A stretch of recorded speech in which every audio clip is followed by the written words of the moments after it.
Good morning, everyone. So Tear here. It is April 13th, Friday the 13th. Um, so I guess I'll start with an interesting fact. Apparently, Friday the 13th is the safest day of the year. Statistically, less accidents happen because more people are worried that they're going to happen and people are more cautious. I saw that on the news the other day, so take it with a grain of salt. I never trust the news, but that is kind of an interesting little factoid. The fact that, because everyone is worried something bad is going to happen, everyone's more cautious, less bad things do happen, which I certainly believe. I could definitely see how that might happen. So for this morning's Wake Up Rundown, we're going to go over Trinity Force versus Infinity Edge as a first item. And as a little bit of a lead into this, I would like to say I see more and more people getting Phantom Dancer first. And, there are a couple people I don't mind this on. Vayne and Kog'Maw actually are pretty much the only two people that I really like the Infinity or the Phantom Dancer first, just because they have, actually on their W for both of them, they have, things that scale really well with attack speed as opposed to attack damage, and they both can use that extra mobility, whether it's getting into position for a condemn for Vayne, or whether you need that mobility as a Kog'Maw because you need to kite people and move around just a little bit better because you have no actual escape skill. But for everyone else, I don't feel like that's a good option to rush, and here's why. Most of the attack damage carries scale better with attack damage early on than they do with attack speed. And what I mean by that is they have skills that scale with attack damage, whereas, they want attack speed, but they really want attack speed after they have the attack damage and that critical strike chance a little bit higher, and that, that bonus, the passive from Infinity Edge as well.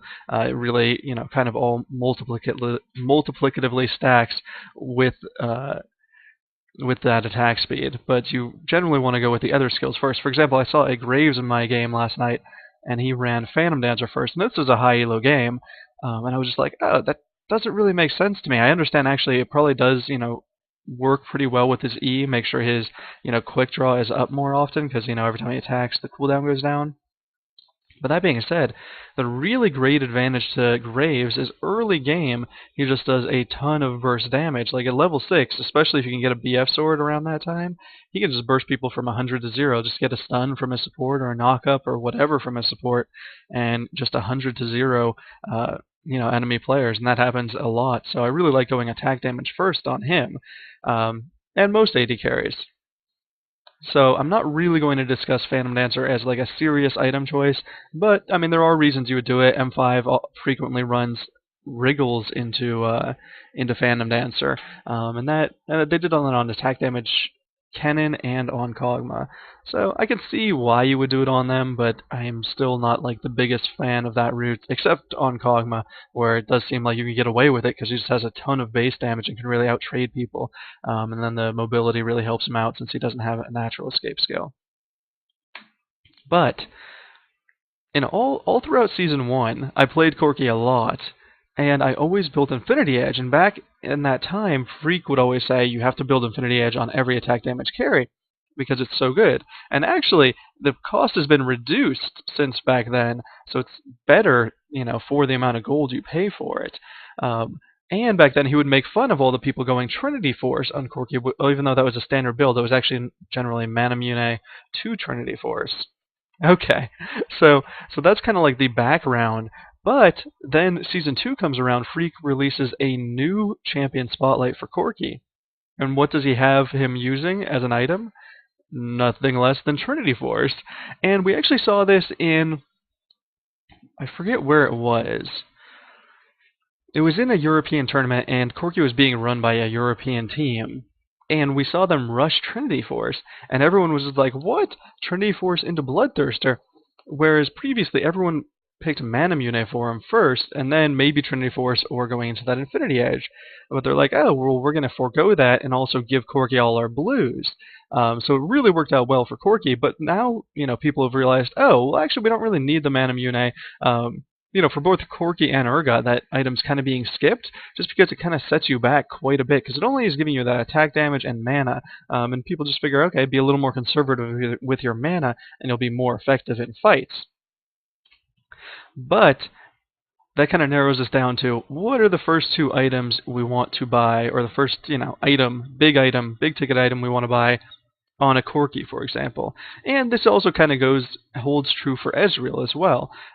There's a big divergence between, players who will run Trinity Force on him and who will run Infinity Edge. Now I'll say, I am like a Trinity Force fanboy now, even though in Season 1 I really hated the item. But we will see. We'll compare them like, gold for gold and what they give you. What I will say is kind of like the overview of what my conclusion is already a foregone conclusion is going to be is Infinity Edge is a better late game item in the sense that if you get Infinity Edge, then Phantom Dancer, then Last Whisper, you are doing much more damage than someone who has a Trinity Force, especially to tanky people. Now, on the other hand, if you go Trinity Force, Bloodthirster, Last Whisper, that's good, but you don't have that much attack speed. Anyways, we're going to look at these items here and see why you may go one way or the other. Infinity Edge costs 3,800 gold and, 3,830 gold. And actually, kind of reduced in price. It's actually not a legendary item because it only has one. You buy the 3 base items and then you build into it. You don't have to build like multiple stacks of items like you do for Trinity Force. It gives 80 attack damage, 25% critical chance, and of course the passive is 50% critical chance damage or critical strike damage, which is huge. That really helps you scale into late game, and that's what gives AD carries like their burst late game. And so until you build that item, you're kind of so-so as an AD carry. You normally can't go one-on-one with bruisers or AP carries or anyone. Trinity Force, on the other hand, its base numbers are 30 ability power, 30 attack damage, 30 attack speed, 15% critical chance, 250 health, 250 mana, 12% movement speed. And of course it gives you the, Trinity Force proc, which every 2 seconds, your damage will do 150% of your base attack damage. Now that doesn't scale with your bonus attack damage, so that's a pretty important point there. What? Oh my god, why am I so big? Godzilla.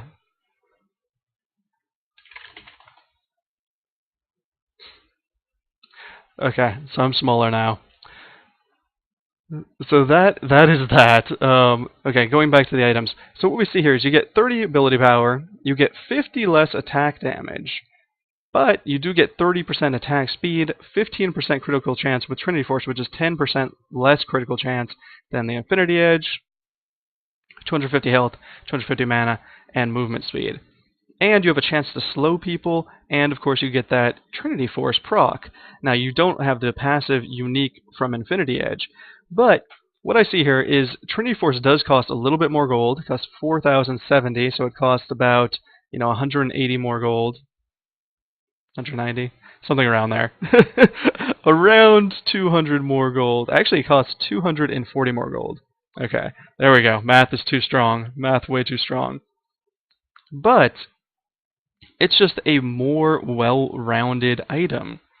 With Infinity Edge, you're kind of lacking any sort of attack speed bonus. And it's kind of odd, because I was thinking about it this morning. I was like, okay, well, people who, go Infinity Edge, they'll really benefit from having an attack speed steroid. And, the person who has the best attack speed steroid in the game, arguably, from a ranged AD perspective, I believe is Tristana.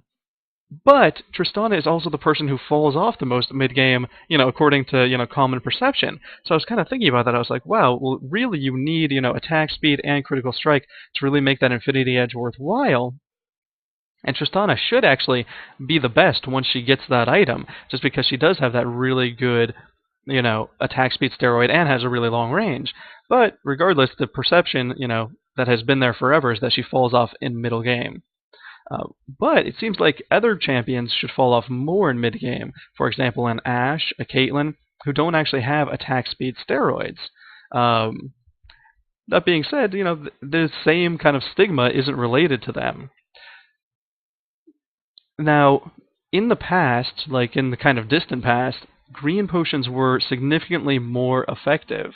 What does that mean for attack damage carries? Well, namely, it means that you could get your Infinity Edge and start popping green potions, and as Freak said, just get your Infinity Edge, pop green potions, and then you win the game.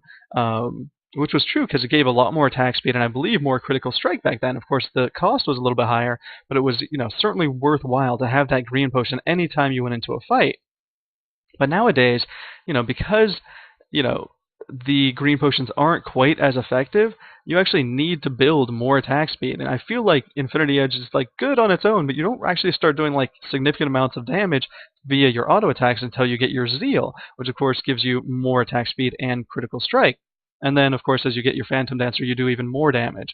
But like it's kind of a whole procession. You already have spent 3,800 gold on Infinity Edge, but I don't even feel like your damage is impressive until you spend another 11. Well, actually, it's 1,200 more gold. It's 1195 for Zeal. So, I mean, at that point, you are like 7,000 gold into the game or so, because you of course have to buy your Berserker Greaves and a couple Doran's Blades and maybe a Vampiric Scepter, depending on whether you have any sustain in your lane. Whereas with the Trinity Force, you have a very well-rounded item, especially if you have any items that kind of stack with ability power. You get your ability power, your attack damage, attack speed, which is very important, that critical strike chance, and of course, since you built the Zeal, you get that movement speed. You have a chance to slow down people, so you'll be running faster than most people in the game if you rush Trinity Force. Particularly you'll be running faster than their supports, than their AP carries, and their AD carry, provided they don't build Trinity Force as well. So you're running faster than them. You have a chance to slow them down. And I always feel like this actually comes into play really in a huge sort of sense mid-game, because oftentimes I'll be like, oh, there's going to be a fight middle, I'm going to rush there, and I'll get there before the opposing AD carry, and I'll be able to catch up to the AP carry, and they'll be surprised about it. But it comes back to, at the point in time, I don't really think you can make too great of an argument that Infinity Edge is better than Trinity Force right when you buy it. Because, I mean, I've seen it before. If you just go, one-on-ones, one person has Infinity Edge, the other person has Trinity Force, person with Trinity Force is normally going to win. That being said, I mean, you have 25% critical chance on Infinity Edge, so if you happen to get 4 crits in a row, well, man, then you're pretty golden in that fight. But most of the time you won't. You only have a 1 in 4 shot of that critical strike. You're not getting too much likely from your masteries. Well, actually, you're getting none from your masteries, and you probably don't build your runes for it either. So, I feel like you need a little bit more critical strike to really make it worthwhile, and attack speed to make it worthwhile. Now, so what it actually comes down to, and I was kind of reading a thread, I was actually trying to look for average game length. And back a while back, the average game length was apparently 37 minutes, according to Riot. And we got that number because they were like, okay, we're trying to explain the IP changes back when they made IP changes. And the games are 37 minutes. We want to make them shorter than that. Some other people have done like independent studies and shown that the games are now actually down to 35 minutes or thereabouts. So I don't know how accurate any of those are. I mean, take it all with a grain of salt. But I mean, you can probably understand games go, around 35 minutes. So the question is, how good is your farm? And when are you going to get these big ticket items, and when are you going to make them pay off? I always aim for a 20-minute Trinity Force, and likewise, people would aim for a 20-minute Infinity Edge. And that's certainly doable with decent farm. Well, maybe a little more than decent farm, and maybe you would have to get a kill to make it, actually get there right on 20 minutes. I mean, certainly if I'm getting zoned out, it takes me longer. Sometimes it'd be like a 25-minute Infinity Edge, or Trinity Force rather. So consider, I guess, consider that. How long do you think your game is going to go? And then, weigh the items accordingly. If you think the game is only going to go 25 minutes long, then Trinity Force is probably the better item. And, I've kind of waxed poetic about why it's so great when you get it, because it has all these, components that really work well together. It has, all the abilities that kind of complement each other between the attack speed, the critical chance, and the attack damage. But what I haven't gone into is how much stronger Trinity Force makes you when building into it. For example, if you can spend 1,260 gold on Sheen, you're a lot stronger than someone who just picked up a pickaxe. Um, Likewise, if you could build Phage, it's another 1,200 gold, and it's probably stronger than someone who has picked up the Cloak of Agility. Now, granted, that's only 830 gold, but the point I'm trying to make is like each portion of the Trinity Force you make generally makes you stronger than the coinciding portion of an Infinity Edge that you would buy.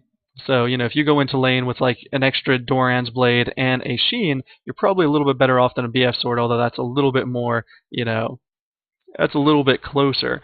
But that being said, every point you're going throughout the building of the Trinity Force, especially as someone who benefits from it, like a Corki, you're stronger. And I also feel like same kind of holds true for Ezreal. Yes, you're not going to scale as super hard late game. Yes, there will be complaints that you are falling off late game, but throughout that early game, and probably up until 30 minutes, you're better. So if you think the game is going to go 30 minutes, probably go towards that Trinity Force.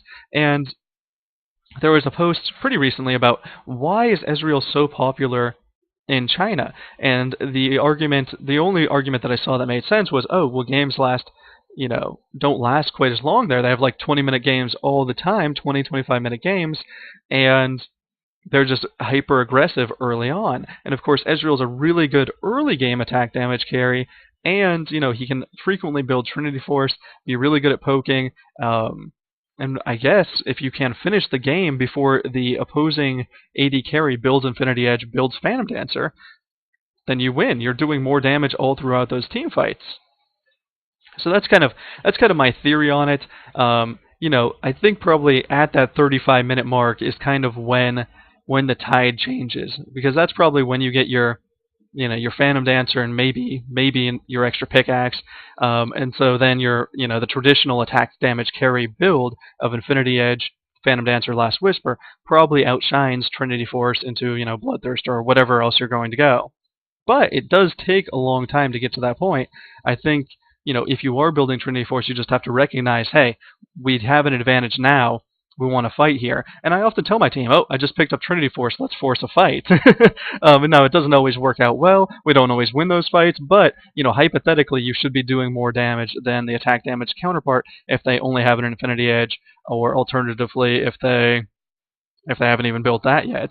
If you're a little bit ahead, they haven't built their Infinity Edge, you have rushed your Trinity Force, then you're ahead. Particularly, I feel like if someone rushes Wriggles, you should force team fights, because yes, they're going to be good in lane because they have good sustain and quite a bit of armor from that Wriggles that is going to kind of counter attack damage carries. But that gives them absolutely no survivability in team fights to like an AP carry, for example. That armor doesn't help them at all if they get burst down instantaneously, and that's another reason why I kind of like Trinity Force. That 250 health really helps out, and the 250 mana really helps out a Corki who likes to spam his spells, like I do. So I don't know, I just feel Trinity Force is the more well-rounded item. I certainly understand the Infinity Edge rush, and even on Corki, who benefits from Trinity Force probably arguably better than any other AD carry. I don't know. It's a tough call, and I'm actually like I always feel swayed every time that I'm in a game that I lose, and I just feel like I don't do enough damage end game. I was like, oh, I should have built an Infinity Edge, but you can never know when the game's going to go on that long. You never know when it's going to be 40 minutes and suddenly their tanks are unkillable. So that being said, I guess maybe if you look at the team composition, if you have like a Soraka, like particularly if you're going against one of these new compositions like Soraka and Lulu on their team, that game might get drawn out a little bit. Anyways, things to think about. That is our wake up rundown. Sorry for me being big. That must have been frightening. It should be fixed now. I should be significantly smaller. Make myself smaller yet. Or maybe not. Anyways, I'm going to get into some solo queue, so I hope you enjoy. I'll continue the commentating as I can.